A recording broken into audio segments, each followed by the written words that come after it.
साचो सतराम सबने भावरन भेनरुन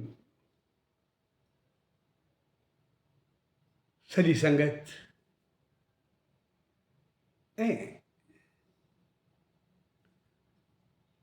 पूरे इंसानियत खे रक्षाबंधन जे प्यार प्रेम श्रद्धा विश्वास यकीन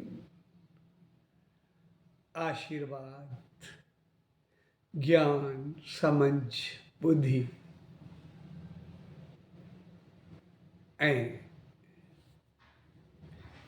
श्रद्धा भाव सब भरियल उमंग उत्साह सब भरपूर त्यौहार रक्षाबंधन जे शुभ त्यौहार जे प्यार भरे अवसर ते पूज्य डेवरी साहब संत सतराम धाम रारकी साहब जे तरफा आशीर्वाद शुभकामनाओं ऐं वाधायूं।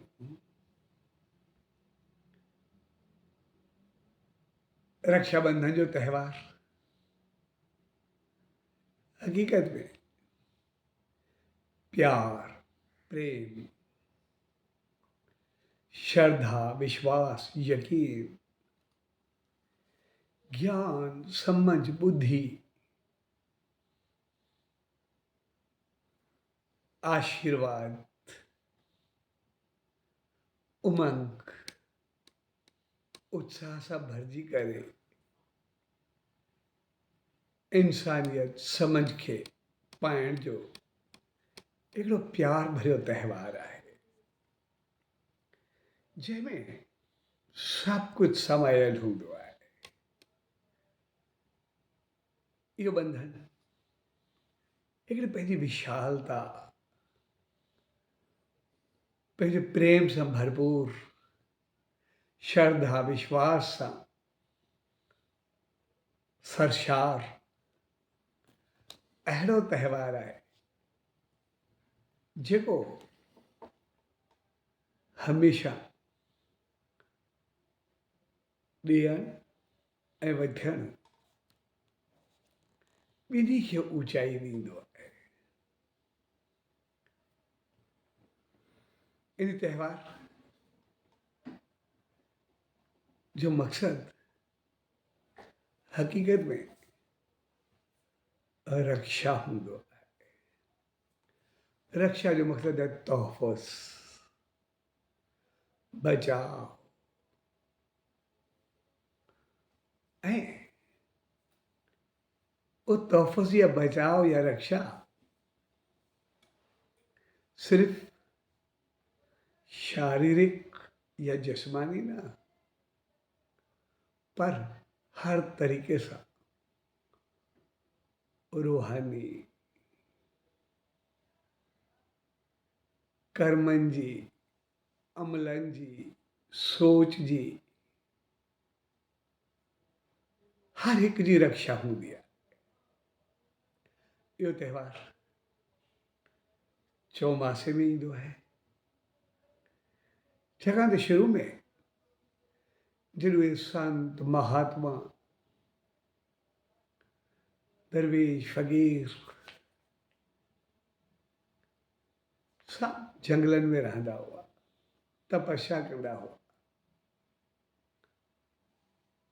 त पोइ चौमासे जे ॾींहंनि में उहे पंहिंजो रुख थोरो शहरनि तरफ़ रखंदा हुया ऐं जॾहिं उहे शहरनि में मंदरनि में ईंदा हुआ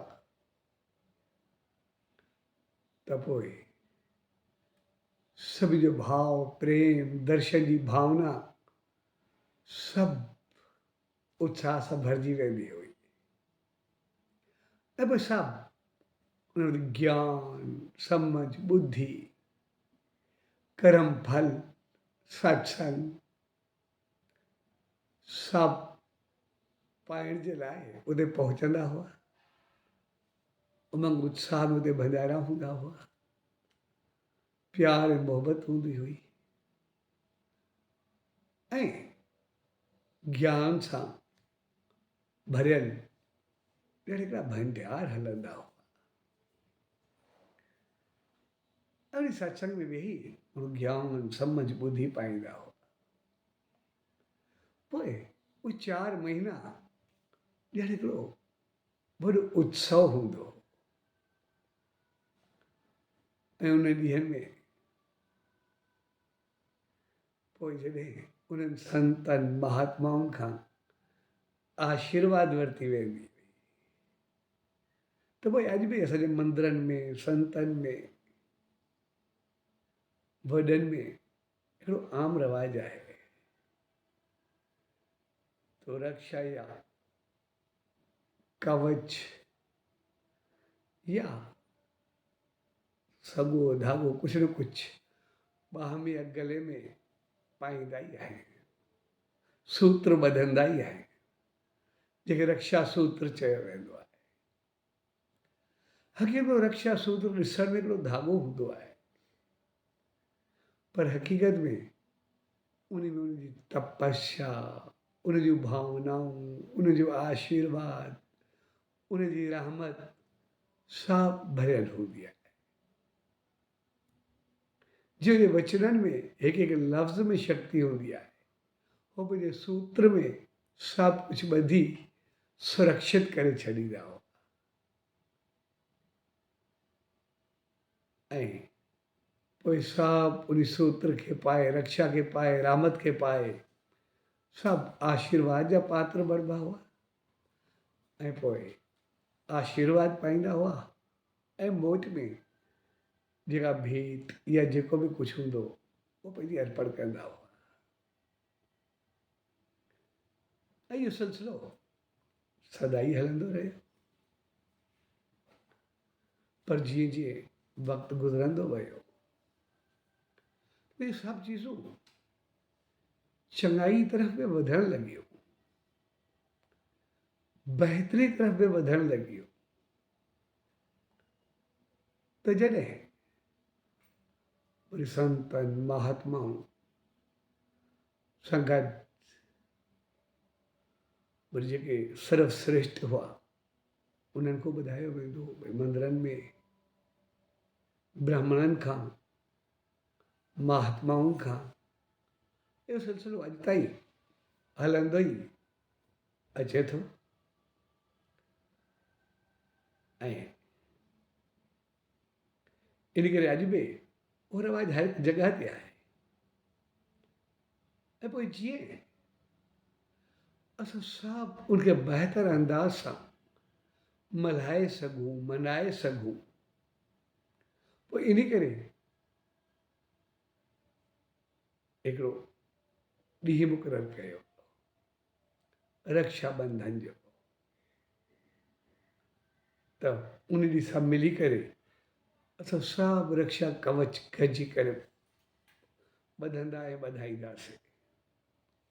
त जीअं हिकिड़ो पूरो त्योहार विशालता जो रूप वठे, प्यार ऐं मोहबत जो रूप वठे, त पोइ असां पंहिंजे घर खे बि ॾिठोसीं ऐं घर मां सभ खां जेका बहितर चीज़, पवित्र चीज़ ऐं सभ खां आशीर्वाद वारी या प्यार मोहबत वारी जो चीज़ आहे उहा आहे भेण। छाकाणि भेण जो प्यार, उनजी मोहबत उहा लाफ़ानी ऐं लाज़वाल हूंदी आहे। हू पंहिंजे भाउ खे सभ खां वधीक चाहींदी आहे। भाउ कॾहिं अगरि सही हले या न हले, पर भेण जे अंदरि मां पोइ बि आसीस थी करंदी आहे, भाउ खे कॾहिं ॾुखियो कोन्हे ॾिसी सघंदी। तंहिंजे करे इहो हक़ वरी भेण खे ॾिनो वियो। त उन सां गॾु भेण बि ओतिरी पवित्र आहे, उनजी आसीस बि ओतिरी रहमत बख़्शी आहे, आसीस बख़्शी आहे, आशीर्वाद ॾींदी आहे, जो उनजूं भावनाऊं हमेशह भाइरनि जे लाइ बहितर रहंदियूं आहिनि। इन करे त भाउ ऐं भेण जे हिकिड़े प्यार जो त्योहार शुरू थियो। तंहिंजे करे संतनि महात्माउनि जे द्वारा ज्ञान, सम्झ, बुद्धि, अकुल ऐं आशीर्वाद मिली, पंहिंजे तरफ़ां श्रद्धा ऐं विश्वास भेंट थियो, यानी असां में इंसानियत परवान चढ़ी, असां में चङाई आई, बहितरी आई, सत्कर्म जो ज्ञान आयो, नज़र ऐं नीयत जी पवित्रताई आई, ऐं उन सां गॾु वरी जॾहिं आपसी प्रेम ऐं प्यार जो बंधन, भाउ ऐं भेण जी पवित्रताई, उमंग, उत्साह जो बंधन उन में शामिल थियो, उनखे चार चंड लॻाए छॾिया, उनखे बहितर भावना सां भरियो। छाकाणि भाउ ऐं भेण हिकिड़ो अहिड़ो रिश्तो आहे जेको ब्लड रिलेशन या खूनी रिश्तो हूंदो आहे। उहे हिक सां ॾाढो प्यारु कंदा आहिनि, हिक ॿिए सां ॾाढो मोहबत कंदा आहिनि, ऐं हू बचपन खां गॾु खेॾंदा बि आहिनि, गॾु रहंदा बि आहिनि, गॾु खाईंदा बि आहिनि, गॾु विढ़ंदा बि आहिनि, ऐं गॾु हुनजो पूरो जीवन गुज़रंदो आहे। पर संसार जो नेम आहे त कुझु वक़्त खां बाद भेण कंहिं ॿिए घर में हली वेंदी आहे, पर जीअं उहो रिश्तो अटूट रहे, वो प्यार ऐं मोहब्बत सदाई बरक़रार रहे, वो पंहिंजाइप कॾहिं असां खां जुदा न थिए, तंहिंजे करे माउ ऐं पीउ त कुझु वक़्तु गॾु रहंदा आहिनि, जवानी ताईं साथ हूंदा आहिनि, लेकिन उनखां बाद भाउ ऐं भेण तक़रीबन हम उमिरि हूंदा आहिनि, उहे जीवन भर साथ हूंदा आहिनि। त जीअं कॾहिं बि कोई दूरी या परेपणो उहो न सम्झे, तंहिंजे करे त्योहार ते रखियो वियो त ॿई पाण वञी प्यार ऐं प्रेम सां ज़रूरु मिलंदा। भेण खे कॾहिं इहो अहसासु न हूंदो त अॼु मुंहिंजो घरु न रहियो आहे, न उनजो ओड़ो ई घरु आहे जहिड़ो मुंहिंजे पीउ ऐं माउ जे ॾींहंनि में घरु हो। ऐं इन करे चयो वेंदो आहे, जंहिं घर में भेण या भाणेजा या भाणेजूं ईंदियूं रहंदियूं आहिनि, उहो घरु सदाई भाॻनि सां भरपूर रहंदो आहे। जंहिं घर में भेण भणेजनि या भाणेजनि जा कदम न पवंदा आहिनि, उनजो चहिरो न ईंदो आहे, त पोइ उते उहा मुस्कान या उन दीवारनि में उहा मोहबत उहा थोरी घटि महसूसु थींदी आहे। उनजे अचण सां ई हक़ीक़त में भाव ऐं प्यारु खिली उथंदो आहे। तंहिंजे करे भेण जो घर में अचणु हक़ीक़त में भाग हूंदो आहे। तंहिंजे करे इहो पंहिंजे घर खे सदाई पंहिंजो ओड़ो ई घरु सम्झे, असांजे घरु जेको बि आहे असांजे माउ ऐं पीउ जो आहे, जिते भेण बि आहे, भाउ बि आहिनि, असां सभु बराबरि आहियूं। हू जॾहिं बि अचे उनखे कॾहिं इहो महसूसु न थियणु खपे त मुंहिंजो पीउ या माउ न आहे। उन सां ईअं ई हलणु खपे जीअं हू उनखे पंहिंजो सम्झे, ॼण आई उन्ही जो। ऐं जंहिं घर में अहिड़ो माहौल हूंदो आहे, इन करे जॾहिं भेण ईंदी आहे त ॼण घरु सींगारियो वेंदो आहे ऐं हू बि सींगारे करे पंहिंजी थाली खणी करे ईंदी आहे। भई कॾहिं बि अचे या भाउ वञे, उहो पंहिंजो थाली ठाहे करे वेहींदी आहे ऐं भाउ जी आरती में कंदी, रक्षा में कवच उनखे ॿधंदी। उहो सुखनि जो सूत्र उनजे हथ में लाज़मी ॾींदी ऐं भाउ खे जेको उहो प्यार जे बंधन में ॿधंदी आहे। इन करे उन जी ॻंढियूं थींदियूं आहिनि, उहे बि पहिरीं ॻंढ ॿिन्ही जी लंबी उमिरि जी हूंदी आहे त मुंहिंजो भाउ सदाई सुरक्षित रहे ऐं भाउ जो प्यार ऐं प्रेम त मुंहिंजी भेण सदाई प्यार सां मुस्कुराईंदी रहे, मां उनजी सदाई हिफ़ाज़त में प्यार में उन सां गॾु रहां।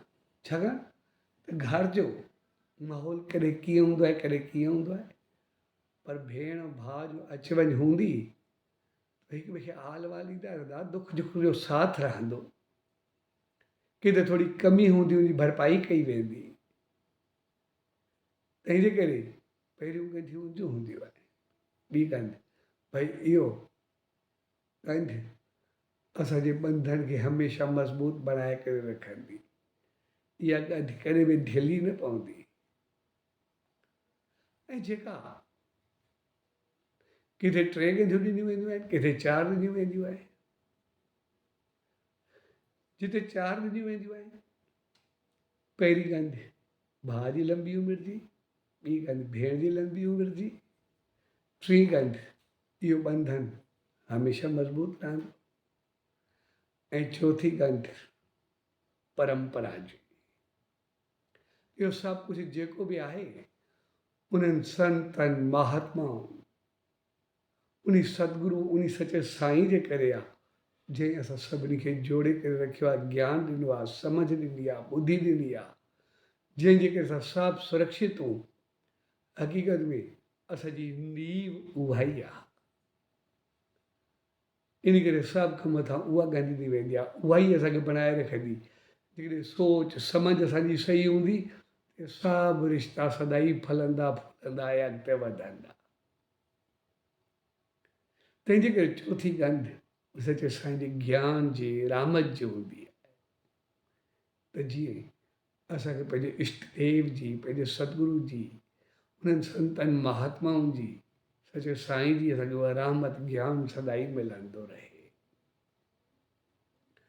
तंहिंजे करे रक्षाबंधन जो त्योहार हक़ीक़त में हिक ॿिए जी संभाल जो त्योहार हूंदो आहे। इन करे ॾिसंदा आहियूं द्रौपदी ऐं भॻवान कृष्ण जी कथा आहे त जॾहिं भॻवान खे आङुर में थोरी चोट आई त द्रौपदी हिकदमि पंहिंजो पलव खणी करे उनजी आङुर खे ॿधो ऐं पोइ जेको हुन उनखे पंहिंजो कपिड़ो ॿधो, हक़ीक़त में हुन उनखे भेण करे कयो, छाकाणि इहो भेण जो कमु आहे भाव जी हिफ़ाज़त करण, खे आशीर्वाद ॾियणु, उनजे दुख खे टियारणु, छाकाणि उनजी आशीर्वाद उनजे कष्ट खे कटे छॾींदी आहे। ऐं पोइ जॾहिं वरी भेण जो मौक़ो आयो ऐं द्रौपदी जो चीर हरण कयो वियो त पोइ भॻवान कृष्ण भाव बणिजी या भॻवान बणिजी के कोई बि नालो ॾियो त पोइ हिकदमि उन रक्षा जे हिकिड़े नंढड़े कपिड़े खे एतिरो त वधायो जो पूरी सभा में हुनजी हिफ़ाज़त, हुनजी इज़त, हुनजे शान मान खे कोई बि हिलाए कोन सघियो। तंहिंजे करे इहे ॿई चीज़ूं भेण जी आसीस ऐं भाव जी संभार, इहे ॿई चीज़ूं असांखे रक्षाबंधन जे त्योहार जे मौक़े ते मिलंदियूं। त असां ॿिन्ही खे कीअं रहणु खपे, इहो रिश्तो टुटण जो न हूंदो आहे, हिक ॿिए जे अचण जो हूंदो आहे, हिक ॿिए जी संभार जो हूंदो आहे। भेण शादी करे वई यानी घर वई, उनजो मक़सदु इहो न आहे उन्हनि जो साॻियो ई घरु आहे, असां ॿई हिक ॿिए जी संभाल कंदा रहंदासीं, हिक ॿिए खे ॾिसंदा रहंदासीं, असांजो प्यार ऐं मोहबत उहो लाज़वाल हूंदो। इन करे हू रक्षा ॿधंदी आहे ऐं हीअ मौत खे जेका भेंट ॾींदो आहे, उपहार ॾींदो आहे, गिफ्ट ॾींदो आहे, त उनजो मक़सदु आहे त जेका बि जीअं बि थियो तुंहिंजी हिफ़ाज़त संभाल जे लाइ मां सदाई आहियां, हिकिड़ो वाइदो ऐं रूप उन रूप में ॾिनो वेंदो आहे।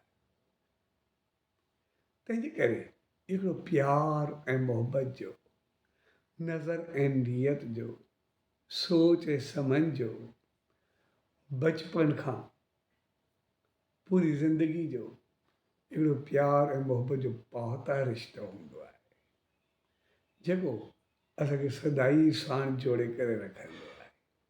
ऐं इहो ई बंधन हक़ीक़त में ज्ञान सम्झ ॿुधी जो हूंदो आहे, जेको असांखे सचे साईं खां, संतनि महात्माउनि खां उहो मिलंदो आहे, जंहिंजे करे असां इंसान बणिबा आहियूं। जेकर असांखे सम्झ ॿुधी ज्ञान हूंदो, असांजा कारम, असांजा अमल, असांजी सोच, असांजी हालत सभु कुझु बहितर हूंदी। तंहिंजे करे इहो सम्झ ऐं ॿुधी जो त्योहार आहे, ऐं जॾहिं सम्झ ऐं ॿुधी खुलंदी आहे त पोइ जेका कुझु पाइबो आहे उनखे विसारे कोन्हे सघिबो। तंहिंजे करे जेका उन्हनि खे वरी भेंट ॾिनी वेंदी आहे, उनजो मक़सदु आहे त मां जेको बि आहे तव्हांजो आभारी आहियां, तव्हांजो शुक्रगुज़ार आहियां जो तव्हां मूं ते अहिड़ी रहमत कई ऐं आसीस करो। उन ॾियण जो मक़सदु आहे जेको मूं सिखियो उहा चीज़ मुंहिंजी शेवा में, अमल में, कर्म में अचे। भेंट ॾियण जो मक़सदु आहे भावना, त जेको कुझु मां पातो इहो हाणे अमल में अचे, मां उहो कयां। भेंट ॾियण जो मक़सदु कोई हरू भरू कोई लोभ या लालच कोन्हे, को मोट न आहे असां वटि। छाकाणि त संतनि गुरुकुल में असां को फीस कोन्हे हूंदी, असां वटि भेंट हूंदी आहे। ऐं भेंट जो मक़सदु आहे त असां इन कर्म खे अमल में आणींदासीं। इहो कर्म असांजो जीवन बणिबो। तंहिंजे करे अॼु जो त्योहार रहमत पाइण, उन ते अमल करणु, प्यार ऐं मोहबत सां भरिजणु ऐं साफ़ सां हलणु आहे। इन करे असां सचे साईं जे जीवन खे जॾहिं बि ॾिसंदा आहियूं त उन जो असां धाॻो ॿधंदा आहियूं। सचे साईं जी रहमत जो मुंहिंजो मक़सदु आहे उहो असां रक्षा सूत्र पाईंदा आहियूं, जेको उनजी रहमत असांखे सभिनी दुखनि खां, आपदाउनि खां बचाए करे रखंदी आहे। छाकाणि उन सूत्र में उनजी रहमत भरियल हूंदी आहे, आसीस भरियल हूंदी आहे, जेको कंहिं बि आपदा खे वेझो अचणु कोन्हे ॾींदी। ऐं उनजी रहमत अहिड़ी मिलंदी आहे, जीअं भगत साहिब जो मिसाल आहे, जॾहिं भगत साहिब खे जड़ियूं पाइजी रहियूं ऐं जॾहिं उहा विधी थी ऐं जड़ियुनि जो मौक़ो आयो त साईं जन ॾेर साहिब वञी जॾहिं भगत साहिब खे जड़ियूं पारायूं पए, हिकदमि आज सतगुरु साईं खोताराम साहिब जन जी ॾेर साहिब ॾांहुं ॾिठो ऐं उनजे कोने खे थोरो सो कोनो खुलियो ऐं उन मां रक्षा सूत्र निकितो ऐं साईं जन उहो रक्षा सूत्र खणी करे जड़ियुनि जे रूप में भगत साहिब खे पातो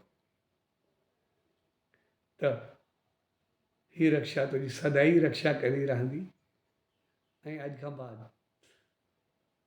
अहिड़ी रक्षा कंदी जो तुंहिंजा कर्म सदाई ऊचा रहंदा। कोई ग़लति करम तोखां थींदो ई न ऐं तूं सदाई ऊचाई खे पाईंदे ऐं उन आसीस उन सूत्र उनखे सदाई सभाॻो करे रखियो। तंहिंजे करे रक्षाबंधन जे ॾींहं ते हक़ीक़त में हू जड़ियुनि जो बि हिकिड़ो मौक़ो मल्हायो वेंदो उन दौर में, उन जी जड़ियूं पातियूं वेंदियूं त जीअं उहा आशीर्वाद में उहा असांखे रक्षा सूत्र मिले ऐं असां हमेशह पंहिंजे कर्मनि सां सुरक्षित रहूं, असां बहितर रहूं, असां ऊचाई खे पायूं।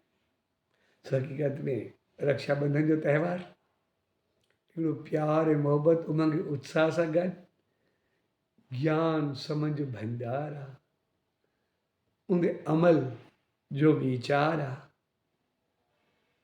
ऐं भाउ ऐं भेण सां गॾु प्यार ऐं मोहबत जो अहिड़ो बंधन आहे जेको कॾहिं असांखे यादि थो ॾियारे त जुदा न थींदो। असां पाण में हिक ॿिए जो जिते बि हूंदासीं ख़्यालु कंदा रहंदासीं, हिक ॿिए जी संभाल कंदा रहंदासीं ऐं पोइ उहा जहिड़े नमूने में पोइ भावना तौरु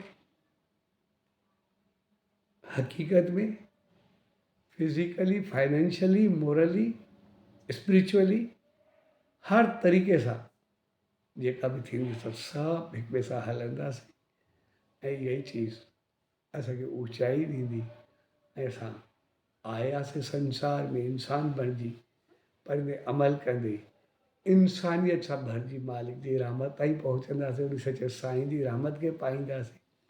पर उनजे लाइ असांखे उन सचे साईं जो रक्षा सूत्र उहो सदाई खपंदो। असांखे पहुतर ताईं प्यार